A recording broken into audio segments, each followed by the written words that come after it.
Good evening, gentlemen. Once again, a very topical discussion and very important too. Have you ever wondered when a small incident happens, entire world starts vibrating with the negativity, especially when it is about some specific and a special religion, and nothing talks about what has happened and what is continuing to happen in Kashmir. It is quite surprising that entire world is silent just because Valley remained silent, but not anymore. Today, we must get up and get counted. If we talk about Kashmir, for India, for Sanatan Dharma, it is fountainhead of our collective consciousness. It is fountainhead of all the knowledge Sanatan Dharma offers today. It is Kashmir which has given wisdom, culture, literature, and quite soulful, peaceful songs to sing and think about peace and tranquility, which has not happened, though it was all Kashmiris' fond hope and expectation. Why Kashmir remains silent? Today, we bring this subject with a very eminent speaker, Dr. Rahul Magazine. Dr. Rahul Magazine, you are welcome to our discussion. And I would first of all like to thank you so uh, respectfully and thankfully. I must mention that you agreed, in spite of your busy schedule, to have discussion with us on the forum of Patriots Forum. And for our viewers, let me introduce that today we are discussing the book authored by Dr. Rahul Magazine. This book probes the circumstances surrounding the ethnic cleansing and cultural genocide of Kashmiri Hindus. The torchbearers of Valley's ancient culture, these Kashmiri Hindus have forgotten and not being remembered the way they should have been. All the typical stages of genocide, from classification of the victims to the denial of the culpability, are clearly visible in the narrative. Real life incidents bring to light the discrimination this educated community faced in the valley, the dire circumstances under which they had to flee their motherland, and their dogged determination to once again rebuild their lives. These aboriginals chose to abandon their homes but not their faith. They not only survived their calamity but also thrived, and that is an inspiration for all the persecuted people. The fact that not even one act of violent revenge can be ascribed to Kashmiri Hindus speaks volume about their ethos. Dr. Rahul Magzine was born in a highly educated Kashmiri family living in Karen Nagar, locality of Srinagar, Kashmir. He did his schooling from Srinagar's reputed Catholic Burn Hall School. In 1990, his family had to leave behind their ancestor home and move to Jammu due to the atmosphere of terror that had engulfed the valley. After getting trained in modern medicine and completing two post-graduation, he joined one of the most renowned private medical college in India. At present, he is working as professor of respiratory medicine and has published many research papers in national and international journals. He has devised technical maneuvers such as Magazine's air splitting maneuver and Magazine's head rotation maneuver used during chest endoscopy. He has also published articles on philosophy, religion, and history in various acclaimed magazines. This discussion is being brought to you by Patriots Forum, which is devoted to preservation and promotion of ancient Indic culture against emerging threats to its survival from prevalent religious demographic imbalances. The Patriot Forum strives to protect Indian identity and culture and work to instill sense of patriotism and nation building in youth. We are apolitical and support all initiatives aimed at national building and promoting and strengthening Indian Sanatan culture. Dr. Maxine, it is singular honor to welcome you to the discussion. And Thank you so much, sir. I request you that being such a renowned professional in the field of medicine, eminent personality in your own field, you chose to write a book. What was the reason you decided to write this book? And I would like our viewers to know why and what has happened which forced you to write this book.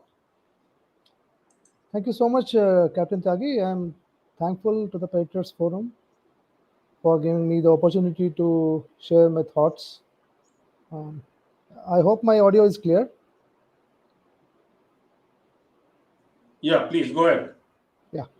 So before I address your question, I just would like to, kind of raise one, play devil's advocate and just say most of us know what ahimsa paramo dharma is.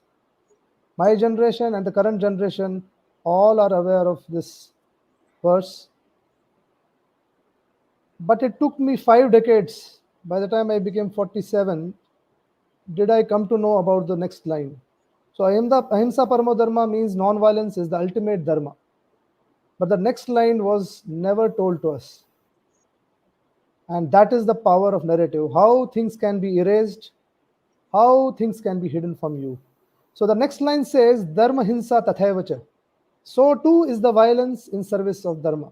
So violence in the service of Dharma in self-defense is also a very important aspect of Sanatan civilization. But 70 years we have been told just ahimsa paramo dharma. So why I have raised this thing is because this is what was done to the, to what happened to Kashmiri Pandits, their stories, their sufferings, the atrocities committed on them. This is how it was whitewashed in last continuously for last 3 decades since 1990. So whenever I would meet during my MBBS or during my MD program or as a professional, whenever I would meet even very educated people, everybody would ask me, where are you from? And then they would ask, oh, the things are not good there. Then when I would tell them about, I have never been to Kashmir in last 30 years, 25 years, or whatever was the time frame that time, they would be surprised. And then sharing the, things which happened with us, I found them totally unaware of the facts. They knew little bit here and there, but the whole story was hidden from them. Again, the same power of a narrative which held sway for last 70 years, and which some sections of the media, the print media, and the audiovisual media was able to effectively suppress and not bring to light. It was only after Kashmir Files came and it the whole issue, the genocide of Kashmiri Hindus, gripped the imagination of the nation. Of course, there have been books written prior, like Rahul Pandita's Our Moon Has Blood Clots, Colonel Tikku's Exodus of Kashmiri Pandits, Aboriginals, and some other books. Jagmohan's Governor Jagmohan's book, My Frozen Turbulence in Kashmir. But what gripped the imagination, which after Kashmir Files, I don't have to tell much to people; they already know. So when all this was happening, and much 2 years prior to Kashmir Files, I had already started writing my book because I felt though there is enough literature on Exodus, our forced Exodus, but still more stories are there which need to be told. So once I was reading a few years back one book called The Slave Narratives. These black slaves in Americas, some of them were a little bit educated, so they wrote in English and Spanish about their sufferings, about their torture, about their lives. And sitting 150 years later, when I was reading those narratives, I understood the power of a written word. It can transcend generations and it can transcend centuries. So it can cross timelines which a human body can't cross. So I felt I need to write down and contribute more to the story, the sufferings, and also about how the Kashmiri Hindus surmounted these difficulties.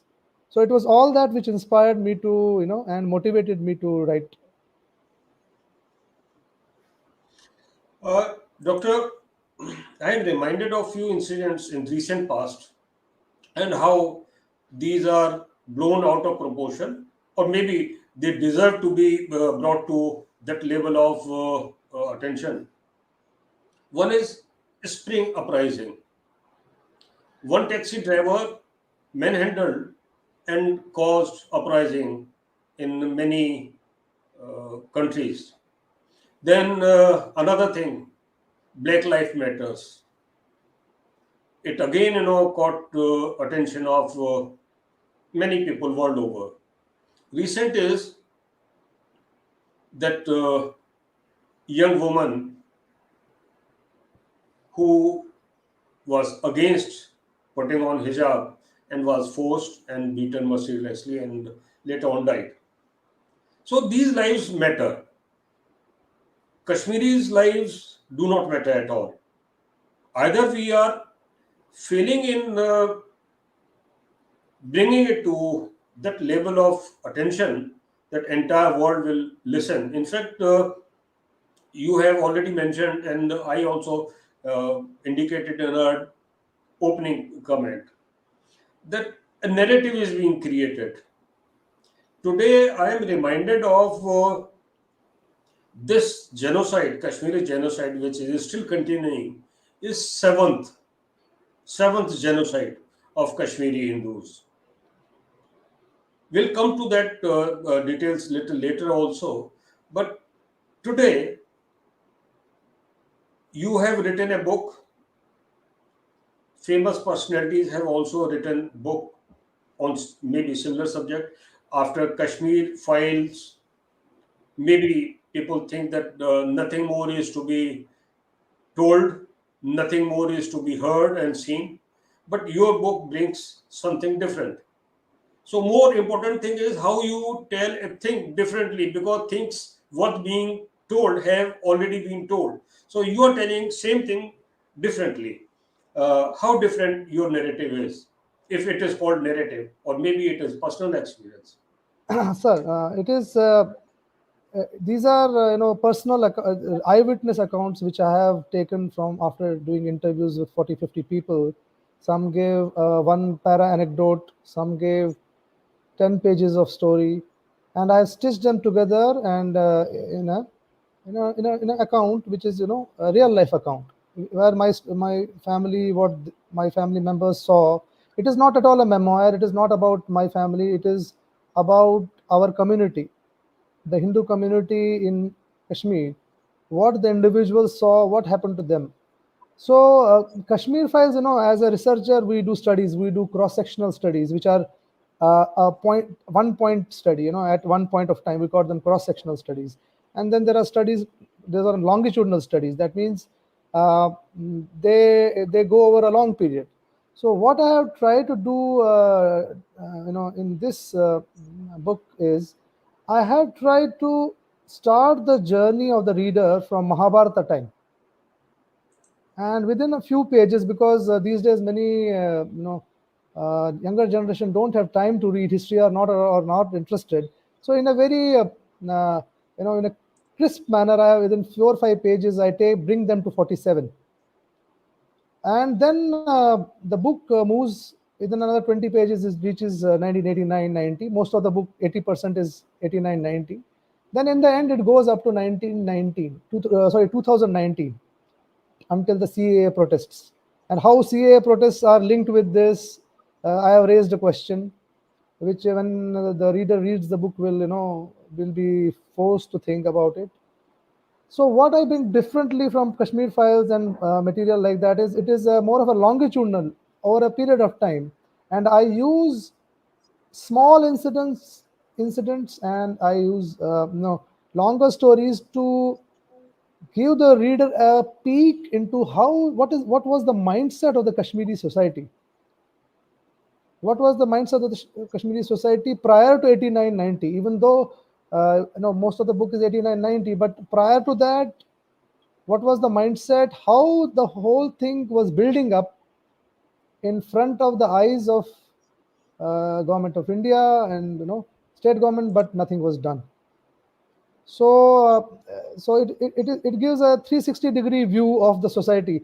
What was happening at the level of children, what was happening at the level of adolescents, how adults were behaving. Some small incidents which we thought were just minor irritants or some silly stuff, how they were actually symptoms of a very very serious malady which had affected the Kashmiri society. So, Doctor, you hope that you will visit your homeland again in near Uh, future? yeah, this question has been asked to me many times, so thank you for asking it once more. But I haven't visited the place in last 32 years. In 1990, I left, and I haven't visited. Now you may ask why. I love my motherland so much that it pains me to go there as a tourist. Since I can only go as a tourist, I have no house left, nothing left. So I just can't bear to go to my motherland as a tourist, where my forefathers stayed for 5,000 years or perhaps more. Being an aboriginal, I can't go there as a tourist. So it pains me. So because to avoid that pain, I don't want to go at the moment, but I would love to take my son there and show him Kheer Bhavani Tulamula, Shankaracharya, all the ancient Martan temple, all the ancient uh, sites and our religious sites, so that he can relate to the roots from where his ancestors came.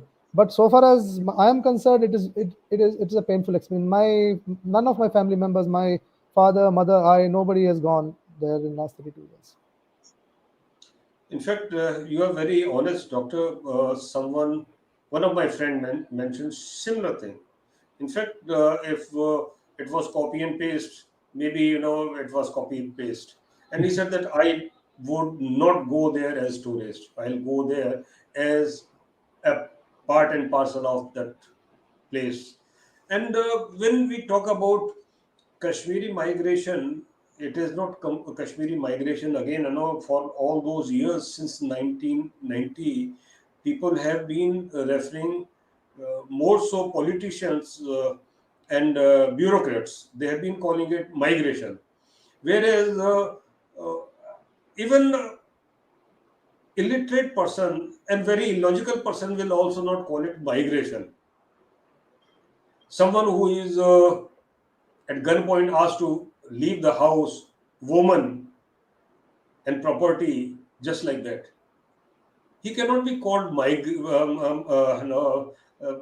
someone who has migrated. I often wonder that as Kashmiri, those who were forced out of their motherland, when you join together, I'm sure that that hope, that aspiration, that expectation must be very, very strong factor to bind you together. Have you ever felt anger and potent anger? And if you have not felt it, then why someone, just because he is given one abuse or a slap, will use it as a legitimate reason to become terrorist? I want to understand what is the psychological difference, though you are doctor of medicine, but then it is still pertinent to ask you this question. What makes the difference? Very important question, sir. This is actually the crux of the whole problem. This is the fundamental of whole problem, because many people tell me, it's a political problem. Politicians have messed up. Of course, there's always a political dimension to all the problems we have, but in Kashmir's case, politics of it is just a symptom. If I use the medical jargon, it is just the symptom. The political fallout is the symptom. What the politicians did is the symptom. The malady, the cause is something totally different. It is a certain worldview where the world is divided into believers and non-believers, and when the non-believers are seen as as kafirs who uh, don't deserve to lead a normal life, who are basically by definition very cunning people, who uh, are so cunning that they even scheme and leave the valley so that the majority community will be attacked and targeted by the uh, this thing by the Indian army. So it is basically a sort of indoctrination which happens very early in life, seeing the other community as a enemy, as a conniving people who are out there to basically pollute and corrupt the society. So the best thing to be done with them is to just throw them out. So when somebody gets a slap and becomes a terrorist, it is not that one slap that turns him into a terrorist. You- It is before that a lot many years of indoctrination has happened, but then that slab just becomes an excuse because already the groundwork has been laid so nicely. Like I saw once uh, in Afghanistan when the previous regime of Taliban was there.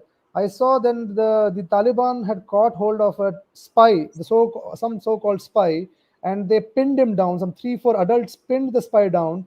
They called a 11-year-old boy and gave him a knife and told him to slit his throat.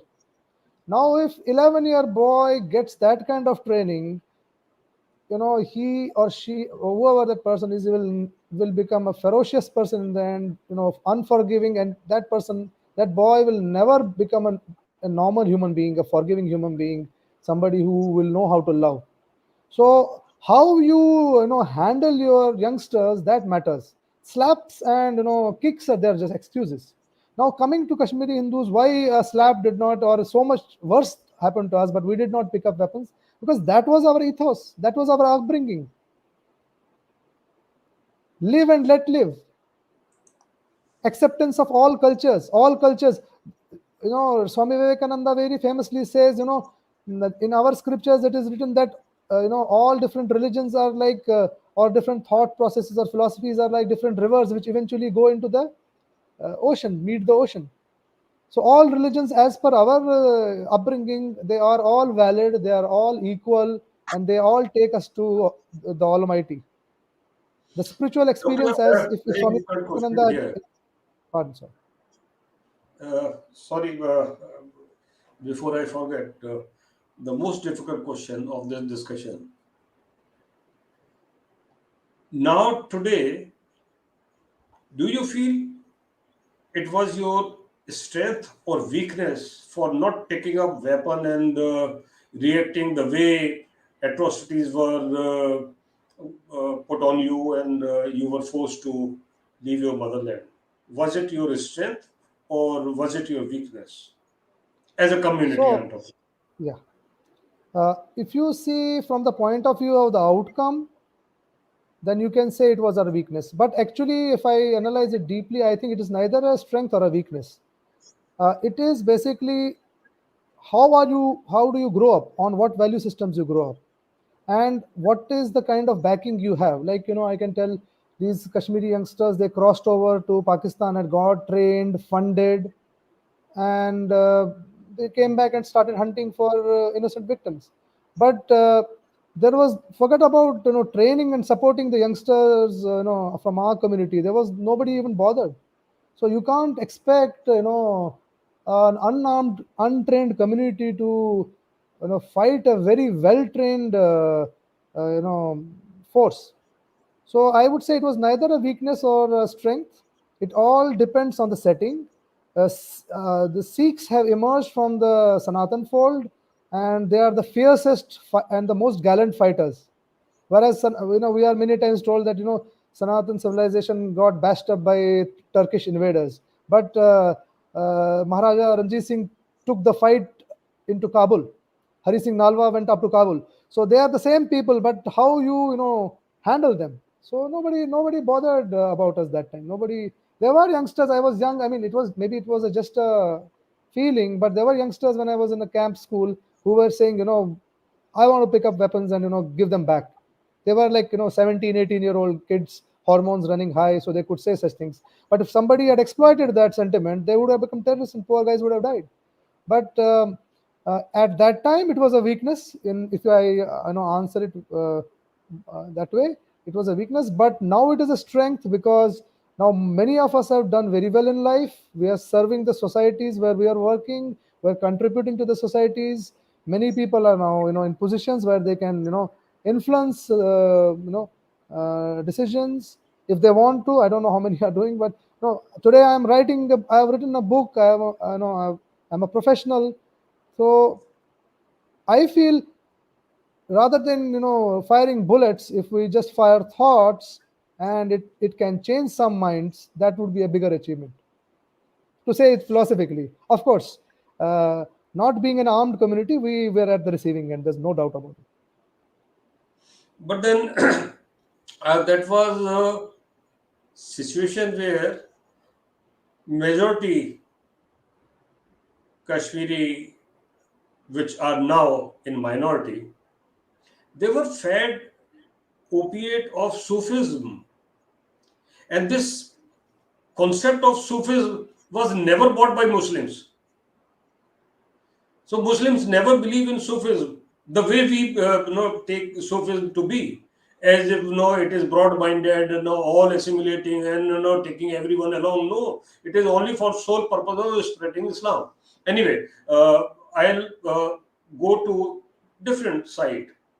That for 70 years, we lived, led, and felt very happy and proud to say that Ahimsa Parmo Dharma, as if that was the only statement. But if you and me knew the entire thing is little different, then our reaction would have been probably different. As Dr. Rahul Magazine, when you go back to your motherland, what is the first thing you are going to do about the society? So, it's a hypothetical question. Still, I would answer that in the sense how I would see Kashmir in future. I would see Kashmir, people living in peace. Of course, that is, everybody wants that. But I would want people there. They have changed their faith. Please don't try to change your ancestors by carving out stories. I was recently talking to one doctor in a conference, Kashmiri Muslim doctor, and he, uh, he made fun of the fact that we call ourselves aboriginals and that we don't consider Kashmiri Muslims as aboriginals. I said it is not that. You, if I ask you where are you from, and I asked him, and he said his ancestors have come from Central Asia. Then if you ask somebody else, he will say, my ancestors are from, I'm a Sayyid, I have come from Arabia or somewhere. I am Afghan. So none of them seems to be claiming ancestry from the valley. And those who have surnames similar to us, who are converts like Bhatt, they have Bhatt surname, or Kaul or Raina, they may accept their ancestry, but then Lalitaditya, Abhinav Gupta, they are not their heroes.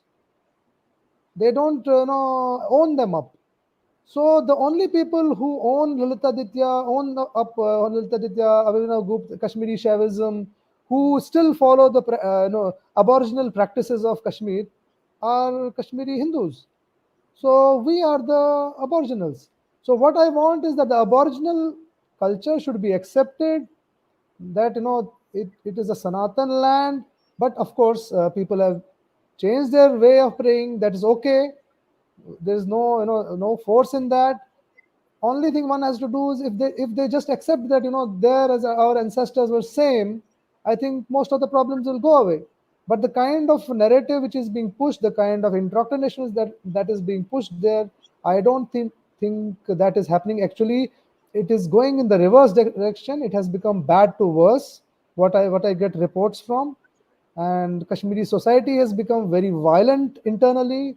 They have damaged their own society by subscribing to violence, and many of them are feeling the pinch of that.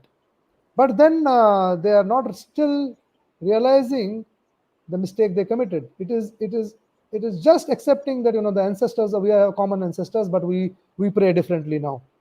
That would solve the problem. But I don't see, things seem to be going from bad to worse. So, Doctor,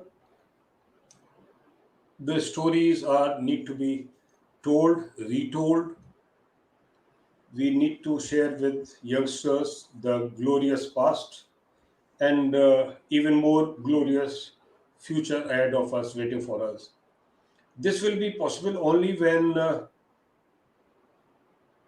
enlightened people like you will share the ideas, piece of history, piece of literature, and for our viewers, let me share that since last 2 years, almost every second month, one of the subject we discuss is related to Kashmir, and we are going to discuss very soon on Queen Didda. Now, Queen Didda is something very very unique. Muslims call it that she was Muslim. I have reasons to believe that she was not Muslim, and they have abrogated almost every part of glorious history which Kashmiri Hindus stand for. Shankaracharya had a name attached to a peak. That name has been changed. The mighty rivers which were fountainhead of knowledge and religious beliefs, their names were also tried to be changed. They don't even understand that Kashmir today is because of Rishi Agastya. Their heroes are entirely different. Since you mentioned about Afghan, I would like to share with our viewers little fact about genocide or the Holocaust. These are today, like in the introduction itself, I mentioned the continued Holocaust or genocide is seventh in the series.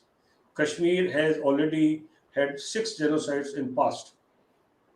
These are the largest Holocaust in the world and are the worst ethnic and religious cleansing. These are largest human right atrocities world is still not talking about.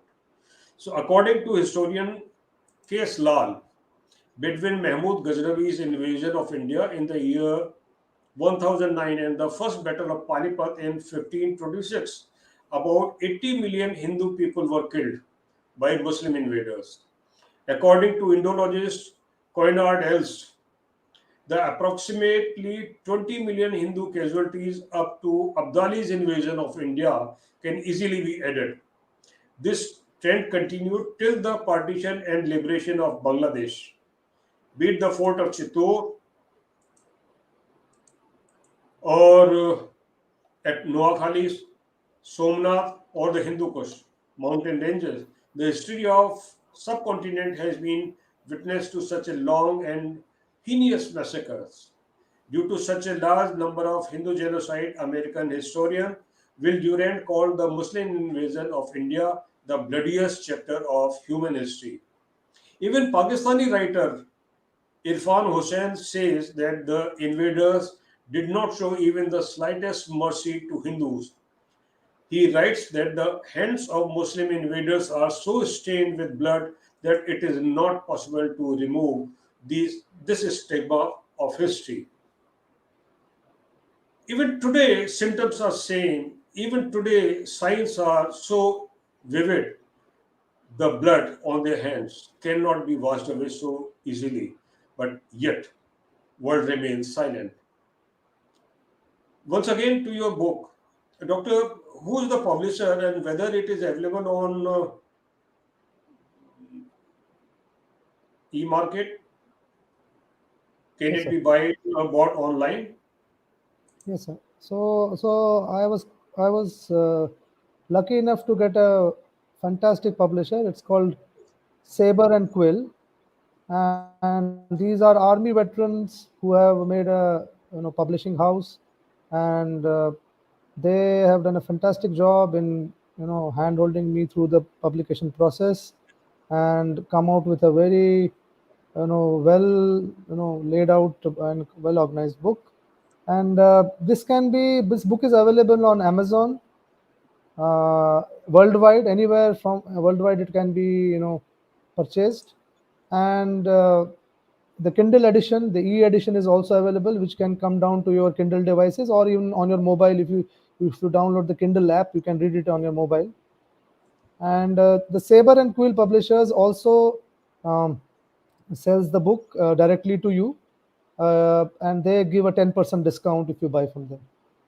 And that is a publishing house which I really request viewers to support, because they are publishing a pro the true and the pro India narrative. They are uncovering uh, through their publications many false narratives, and laying bare the truth, so that the next generation can know about it.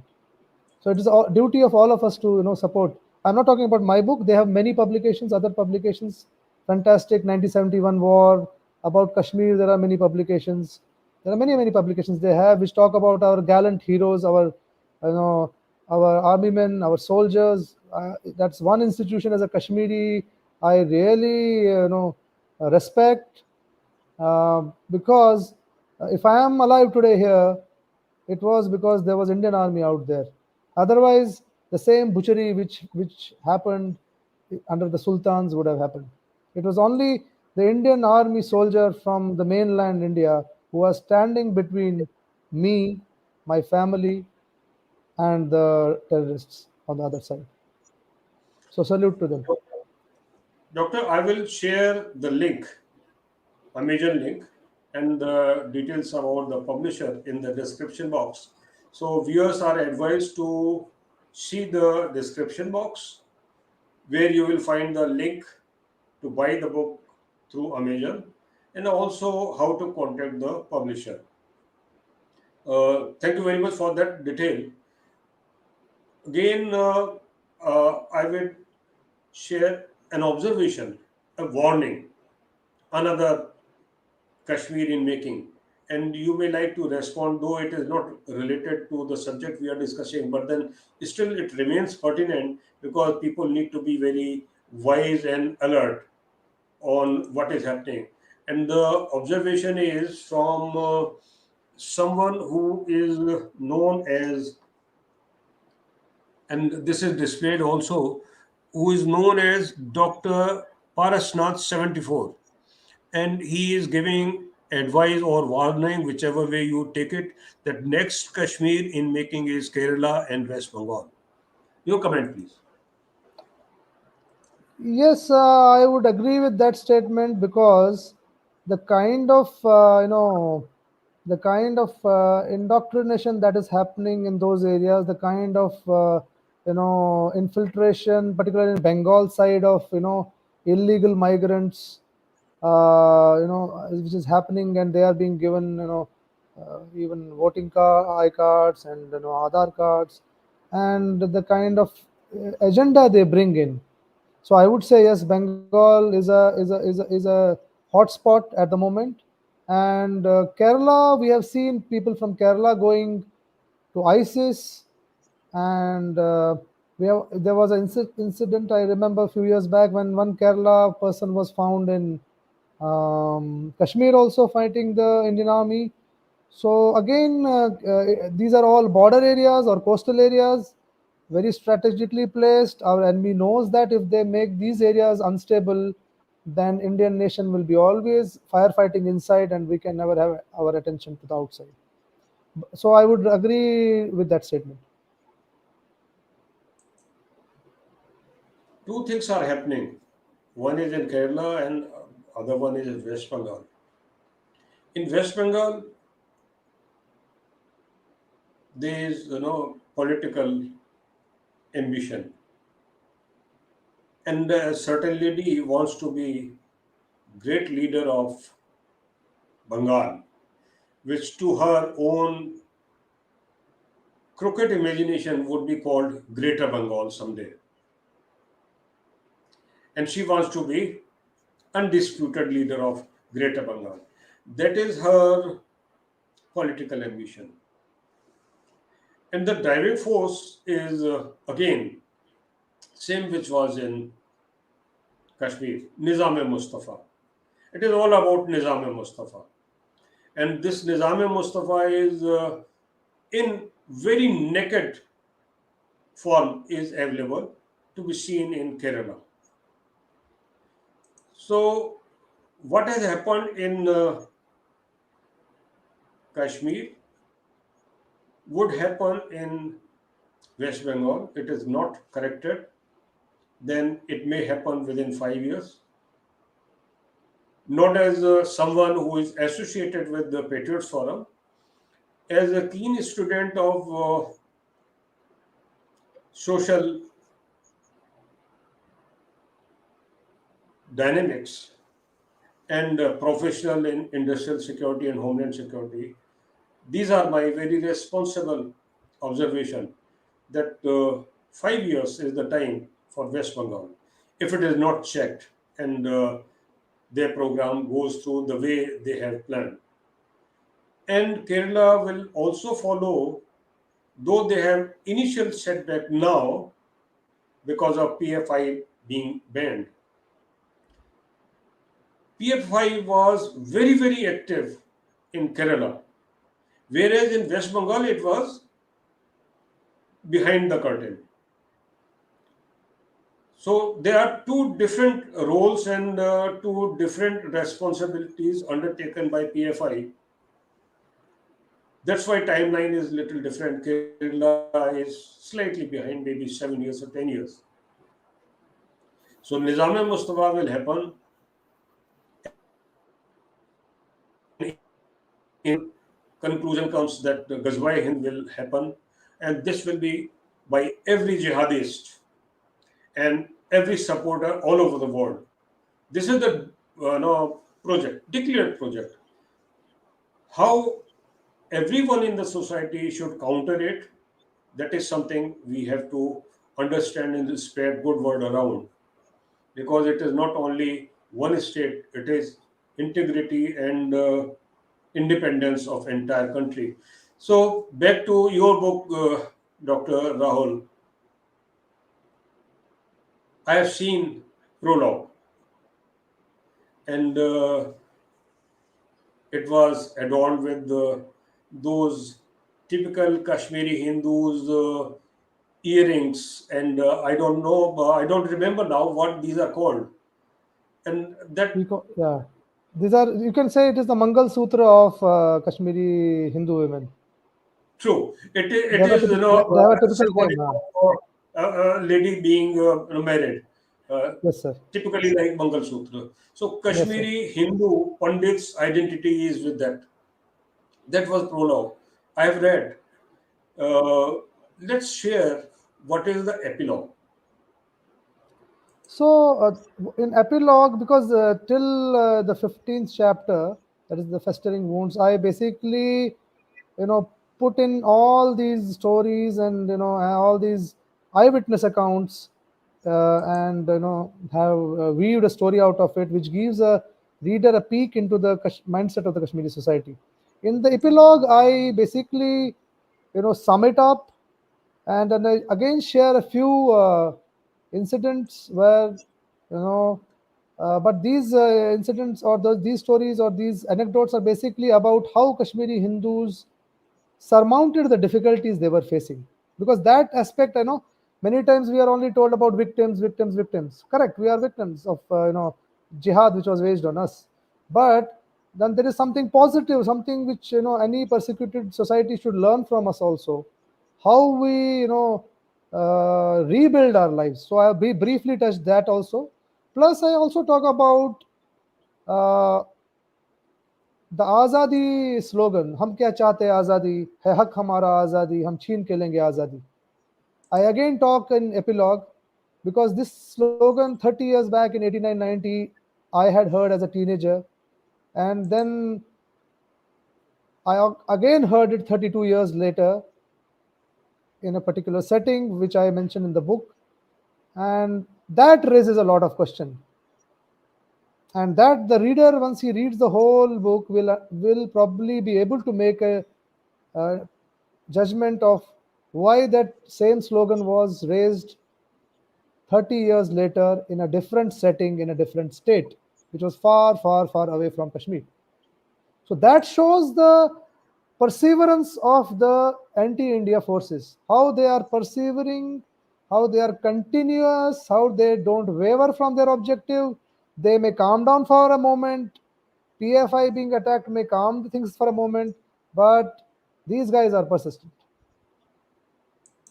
Indian society is still existing as a predominantly, Sanatan society, because our ancestors throughout the nation, like Pratihara Empire in north, the Ahom Empire in east, the Vijayanagar Empire in south, they gave a lot of safe cover for centuries.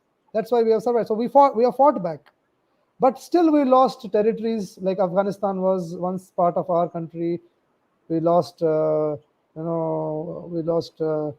Pakistan area, because these guys are persistent. They will fail 99 times, but if they try 100th time, they're always, odds are sometimes in their favor, in anybody's favor. So we have not been persistent in our you know our response, but they have been persistent in their ideology. They know what is the ultimate aim.